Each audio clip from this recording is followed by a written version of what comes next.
so I wanted to wait for the fight night, which was yesterday, or no, even one more day on Saturday. But yeah, it didn't really change anything with my matchmaking, to be honest. So yeah, I will just start.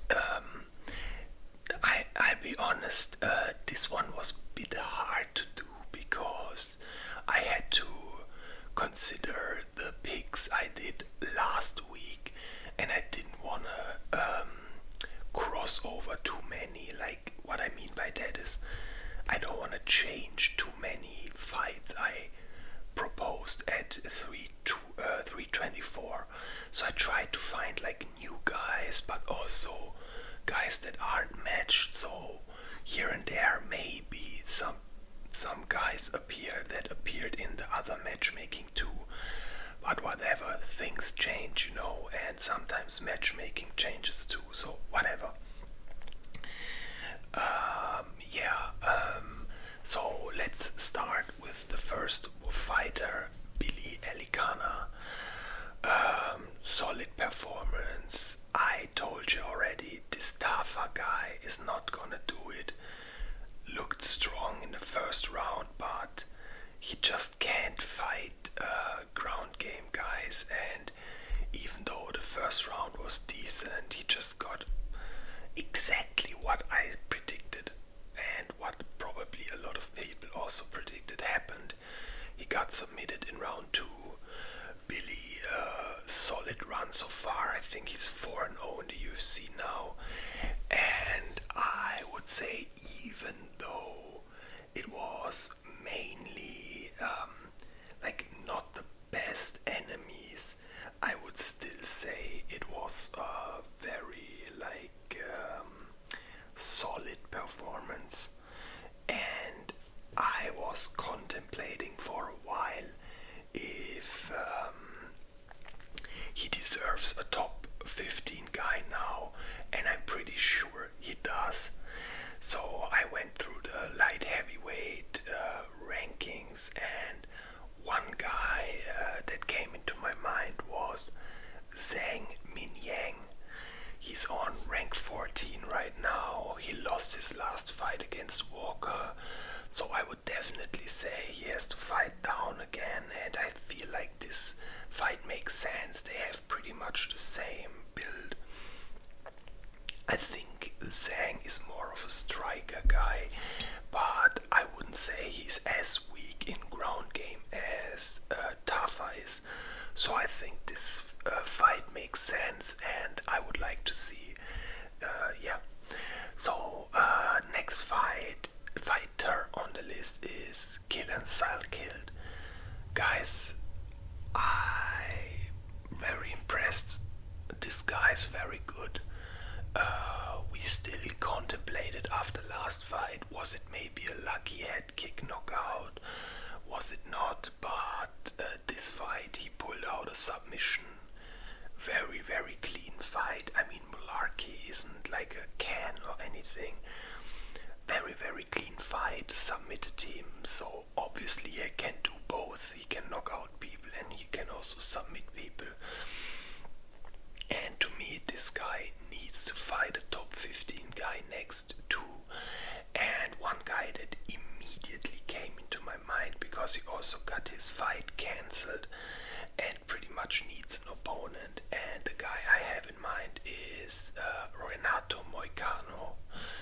I think this fight makes sense. Moicano, very good all-rounded fighter, and I think people like Salkid need exactly this. A very well-rounded fighter that just challenges them in every aspect. So I feel like this fight could make sense, and if Salkild wins, he's in the top 15, and then we can start talking about different matchups that test him even more. But for now, let's give him Moicano, and let's check what he will do with this win, if he can get it done. So yeah, that's the fight I personally would make. Okay, next fighter on the list, my man Taito Iwata. Tuivasa. Of course, I regretted rooting for him because I already felt he's gonna lose, and what happened? He lost. Let's be honest, he didn't get completely stomped in round one, he did, but respect for coming back and even taking the third round. But yeah, it was a clear 29-28 loss for him. Look, I mean, they let Tony Ferguson lose 8 times before they cut him. Tafa is on a 6-fight losing streak now, and let's be honest, he's not the same caliber as Ferguson. Like, Ferguson is fucking Ferguson. That's why he got so many tries, but Tafa, man, what's the fucking name? Tuivasa. 6-fight losing streak. In my opinion, he has one chance left, and then we have to start thinking about cutting him. All his losses were against top 15 guys, but I still don't think he should fight an unranked guy next, because do you really wanna bring him this far back to be like the tomato can crusher? I think we need one more top 15 guy, and if he loses to him, it's clear that his UFC time is pretty much over. And since he's kind of a blob, by the way, first of all, the fight was so painful to watch. 2 absolute blobs, like Talison Teixeira for heavyweight. He looks like Nate Diaz in a way, like this skinny fat. And both guys were pretty much gassed out after round 1. It's actually painful to watch how trash the heavyweight division became after they were not allowed to take PDs anymore. So maybe in heavyweight there's like the top 5 guys like Volkov, Aspinall, Gan, Pavlovich, and I think one more guy. These are the only guys you could actually call skilled, and the rest are just blobs. So to come back to Tuivasa, we need blob versus blob. So I say let's put him against Shamil Gaziev. He also lost his last fight. They are both blobs, so let's see who the better blob is, I guess. Okay, so next fight. Don't mind, I just threw in a candy just for the fun. For the fun.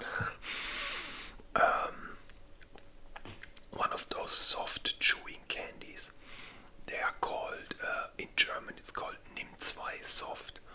It's like a German brand, pretty much. Anyway, so the winner of this fight, Talison Teixeira, again, I'll repeat myself one more time, wasn't an impressive performance. Nothing you could justify like a top 5 or even a top 10 opponent. I feel like this guy has to get like a 10th to 15th place guy again. And to me, the first guy that came into my mind is the one gatekeeper right now in heavyweight that's literally like always been the gatekeeper for so many years, and it's Marcin Tybura. This guy is typical. Beat him and you get top 10, lose to him and it doesn't look that good for you. So yeah, Talison Teixeira versus Marcin Tybura to check where Teixeira belongs, and yeah, just to check out what he can do. Okay, next fighter is Rafael Fiziev. This one is the most painful prediction I got wrong. I really did not think this is how the fight will end. Fiziev looked very good in the first round, but then he just got sniped once by Rufi and never recovered from that one strike. He got beat fair and square. It wasn't a fluke win or anything, and until this point he looked very good, so I definitely would say his stocks fell. I mean, look who he lost against. Twice to Gaethje, who is interim champion right now, and once to Rufi, who's also a potential future champ. Nothing too bad. I think he definitely can fight top 10 still. And lightweight is very, very weird at the moment. There are so many matchups and constellations, and you will see later because the next three fighters are also lightweight. So it was very complicated to find a good system, and pretty much the only fighter left without a fight was Benil Dariush. He also lost his last fight. They're both like top 10 lightweight, and I feel like this could be a good fight, even though stylistically it's not the best fight.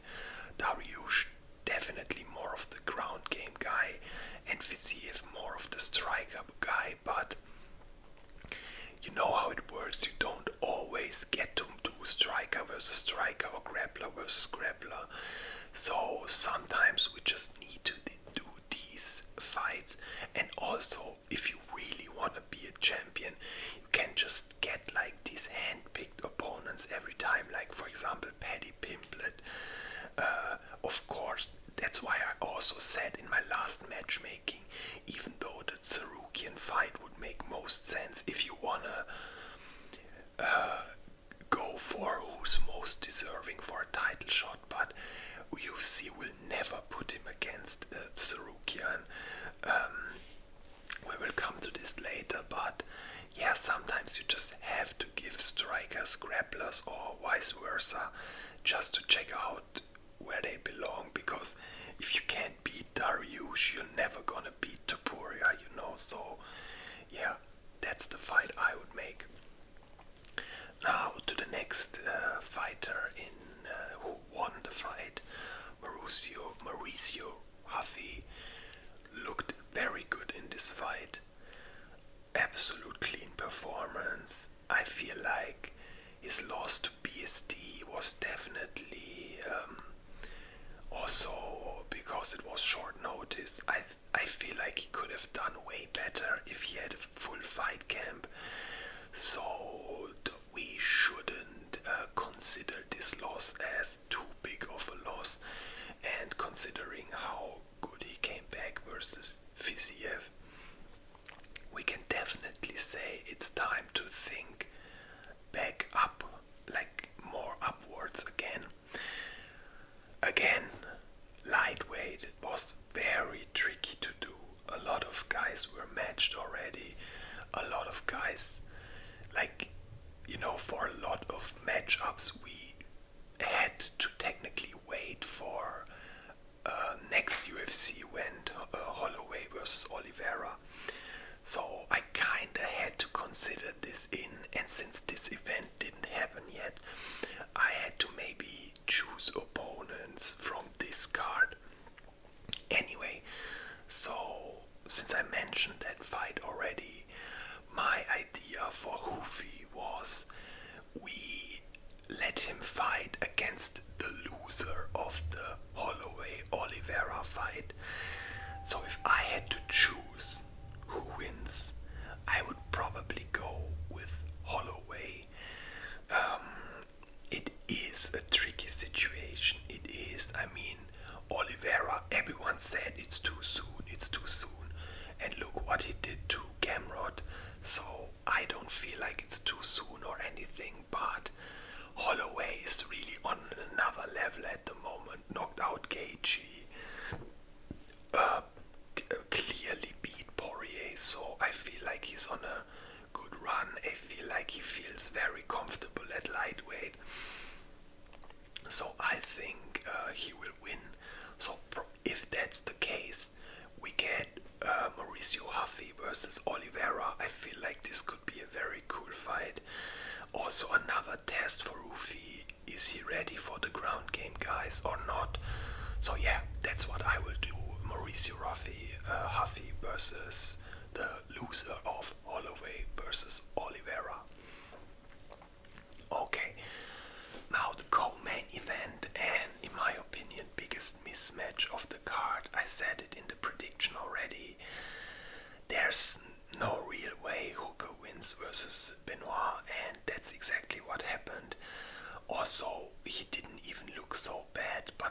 some reason Hooker went for a takedown, got reversed, and from there on it was just GG.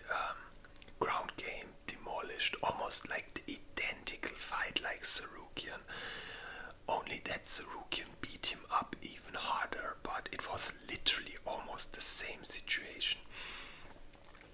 Dan Hooker is done pretty much, like he said it himself. There's no way he's gonna be champion, and he also said he wants more like gimmick fights, fun fights, wars. So I don't get why they keep feeding him top 5 grappler guys just to basically get destroyed. So next fight has to be a lower ranked opponent and has to be more of a striker thing. Again, lightweight is very tricky, and I don't know with future matchups, will Chandler fight McGregor, who will fight who, what the fuck is even the deal in lightweight. But Dana shut down the possibility of a Chandler McGregor rematch, so Chandler technically does not have a fight yet, and my idea was this: why not book the Hooker Chandler rematch? The first fight was pretty weird because I feel like we never really got to see the fight. Chandler did his classic Chandler thing, immediately rush in, boom boom boom, try to overwhelm the guy, and that's what he pretty much did to Hooker, just overwhelmed him, knocked him out early, and was a very good UFC debut.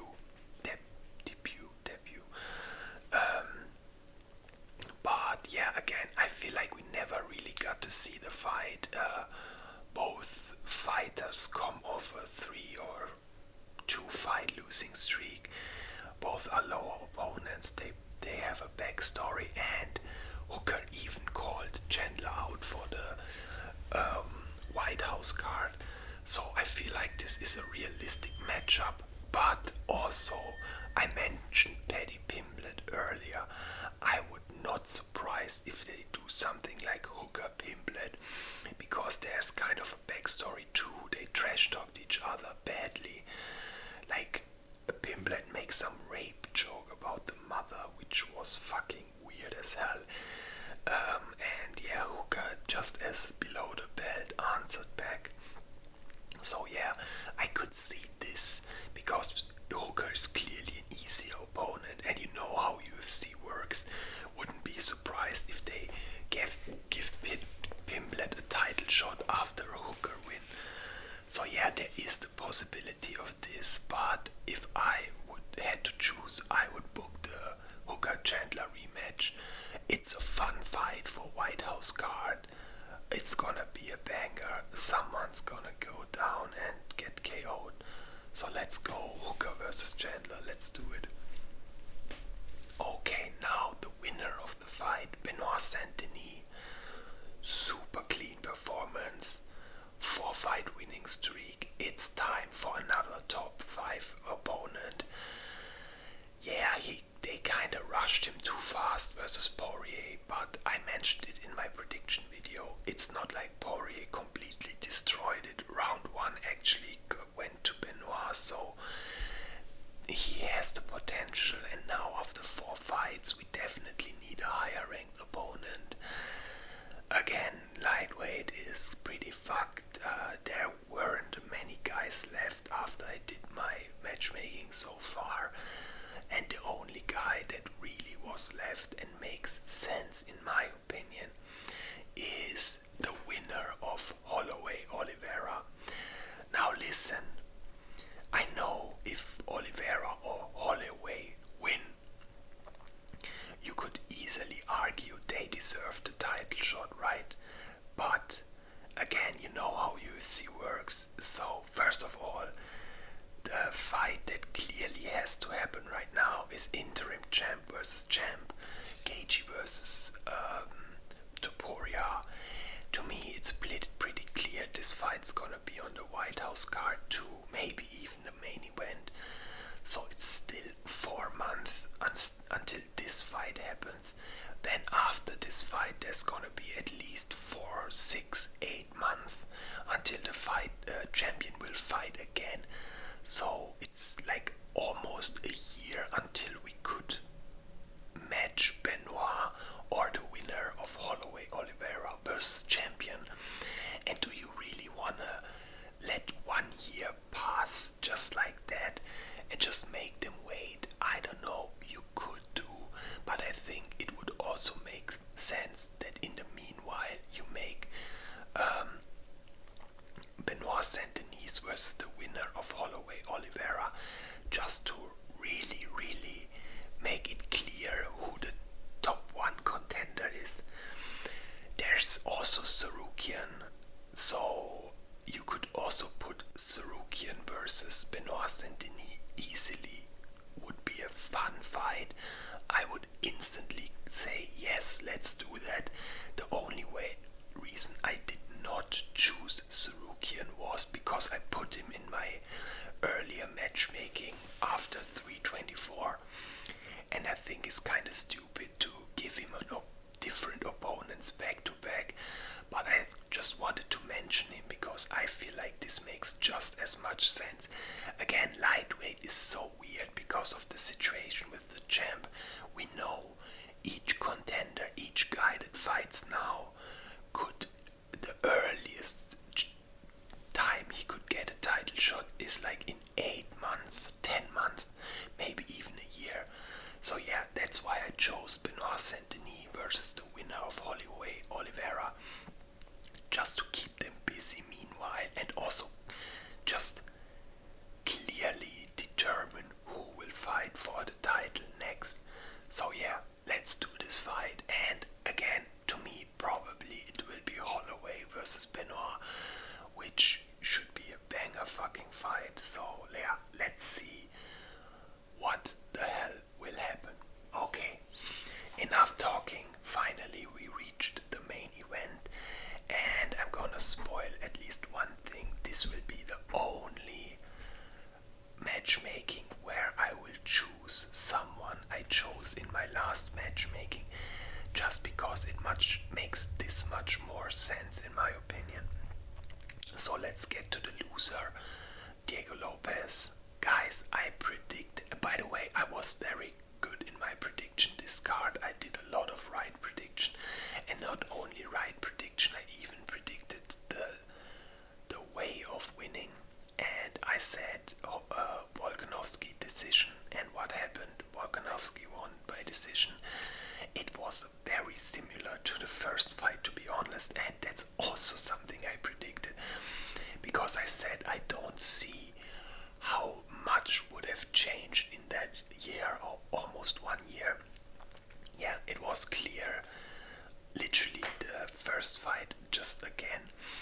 And now what do we do with Diego Lopez? Featherweight is also very similar to lightweight. I'm glad I waited, because since 25 we got the news that Evloev will fight Murphy at the London event. So this fight, it's unfair to either Murphy or Evloev, but it makes sense in one way. The guy who wins this fight has to get a title shot next. I feel like that's why they do this fight. It's very marketable because it's unbeaten versus unbeaten, unfair treatment versus unfair treatment. But at least we can finally fucking determine if Murphy or Evloev gets the next title shot.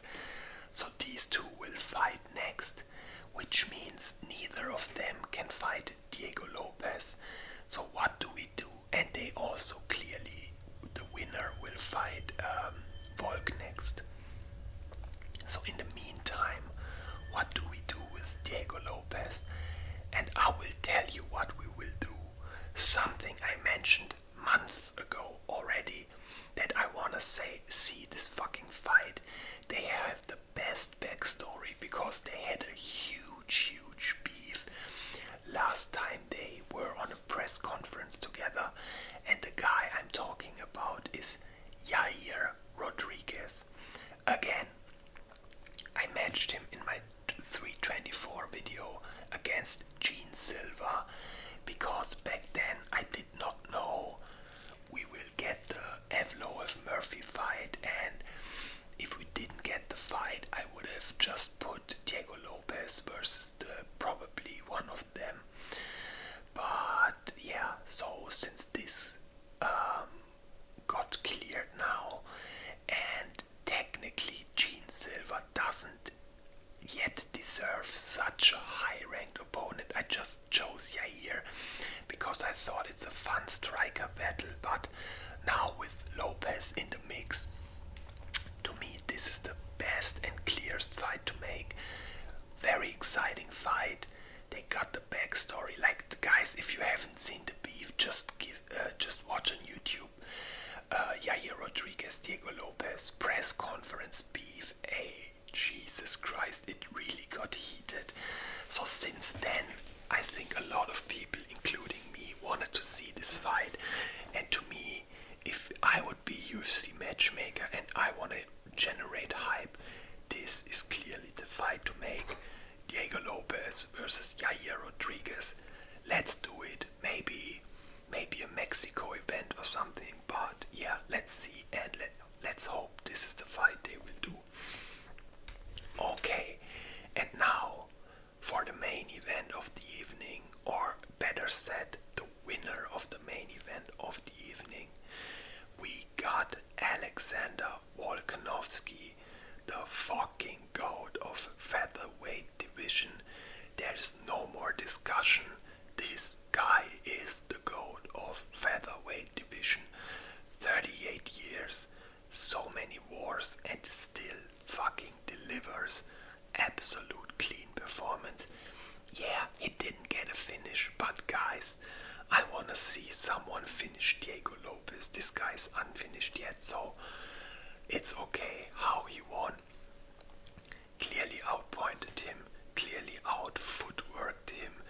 Just very clean, vintage Volk performance. Sadly, this matchmaking is the most boring of all of them, because you already know who will be the next guy who gets the title shot. I mentioned it earlier, it has to be the winner between Evloev and Murphy.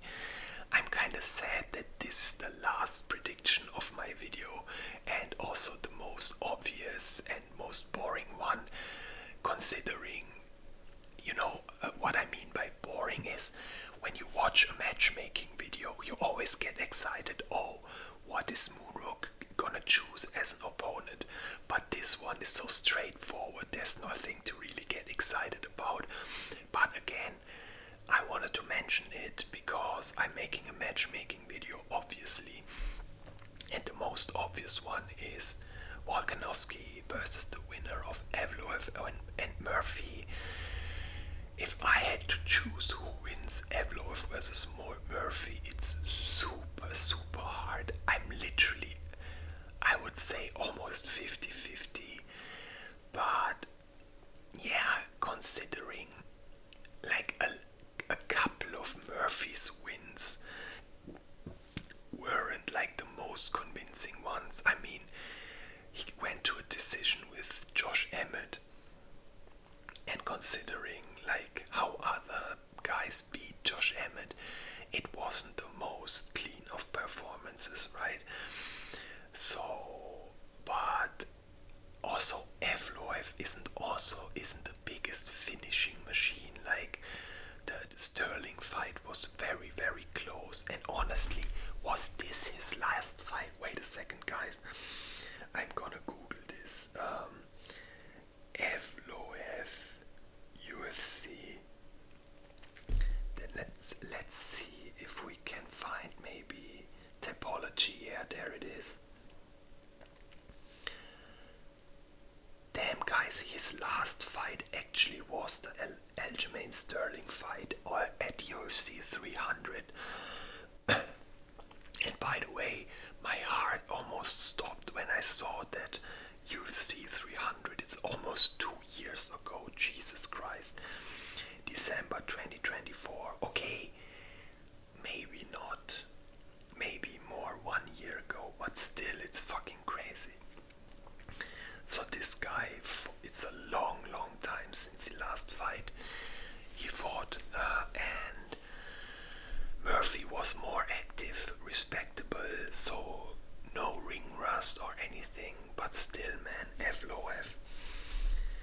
is a decision machine. Arnold Allen win decision, Diego Lopez win decision, Dan Ige win decision. So all his wins were in an unanimous decision. That's why he never gets the title fight. He's boring as hell. Dominant but boring. Murphy at least got one knockout, but they are pretty much identical. So yeah, this is why the fight makes most sense. And if I had to choose someone, I would probably choose Evloev. But there is the possibility of a split decision win or whatever. So yeah, I'm just excited to see if Evloev or Murphy wins. And after that fight night, which will be in March or something. Wait, I still have it open anyway. So upcoming fight at March 21st. So about 1.5 months. And then we know for sure who will get the next title shot. And yeah, let's see how it turns out. So guys, as always, thanks for watching. I hope you enjoyed the matchmaking video. Again, sorry that you had to wait so long, but I didn't have time to do it earlier. I hope you enjoyed it. Like and subscribe.